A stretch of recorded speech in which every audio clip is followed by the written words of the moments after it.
थप्पड़ का बदला थप्पड़ से ले लिया। तो गाइज आज रॉक को थप्पड़ का जो जवाब था वो उनके गाल पे रसीद दिया है कोडी रोड्स ने। तो गाइज क्या हुआ वो सारी चीजें मैं डिस्कस करूंगा। तो गाइज आज WWE स्मैकडाउन का मेन इवेंट होता है। उसमें चैलेंज एक्सेप्ट करने के लिए कोडी रोड्स और सेथ रोलिंस को बोला गया था लास्ट वीक रॉक के द्वारा। तो गाइज आते हैं सारे मेंबर्स ब्लड लाइन के, और फिर जैसे ही कोडी रोड्स का थीम सॉन्ग प्ले होता है तो वो आते हैं बिल्कुल शील्ड वाले स्टाइल में, बिल्कुल क्राउड की तरफ से निकलते हुए, और वहीं से आते हैं सेथ रोलिंस। तो गाइज यहाँ पे फिर कोडी रोड्स बोलते हैं कि तुम्हें कोई भी राइट नहीं है मुझे चैलेंज देने का या नए नए रूल बनाने का। तुम्हारे पास कोई अधिकार नहीं है, तुम कोई WWE की पावर में नहीं हो। जो WWE की पावर में है वो सारी चीजें मेंटेन करेंगे, ना कि तुम। तो इसके बाद रॉक रोकते हैं और बोलते हैं कि मेरे पास सारे राइट्स हैं, मैं अब WWE का हेड हो चुका हूं, और नहीं पता तो जाके देख लो। उसके बाद रॉक बहुत बुरी तरह से बेइज्जती करते हैं सेथ रॉलिंस की,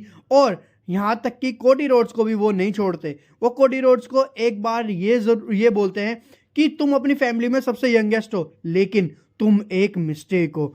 रॉक ये भी बोलते हैं कि अगर हमने तुमको हरा दिया ना नाइट वन पे, तो तुम दोनों को बहुत सारी चीजें भुगतनी पड़ेगी, याद रखना इस चीज को। और फिर ये भी बोलते हैं रॉक कि अगर बाय चांस तुम नाइट वन पे जीत भी गए, और यहाँ पे अगर रोमन रेस ने नाइट टू पे तुम्हें हरा दिया, तो तुम्हें इसके बाद कोई टाइटल शॉट नहीं मिलेगा रोमन रेंस की चैंपियनशिप के लिए। इसके बाद कोडी रोड्स का फेस देखने लायक होता है। कोडी रोड्स बिल्कुल सैड हो जाते हैं। वहां से जैसे ही सेथ रॉलिंस कुछ बोलने वाले होते हैं तो रॉक उनको चुप करा देते हैं और बोलते हैं कि कोडी रोड्स, तुम में इतनी हिम्मत नहीं है कि तुम मुझे फेस करो, हम दोनों को फेस करो, टैग टीम को।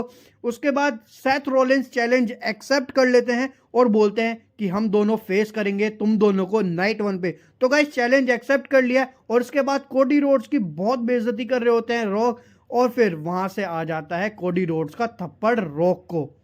ऐसे ही थप्पड़ लगता है रॉक को तो रॉक स्माइल करते हैं, लेकिन रोमन रेंस रॉक को रोक लेते हैं कि मत बढ़ो आगे, और यहाँ पे स्मैकडाउन खत्म हो जाती है।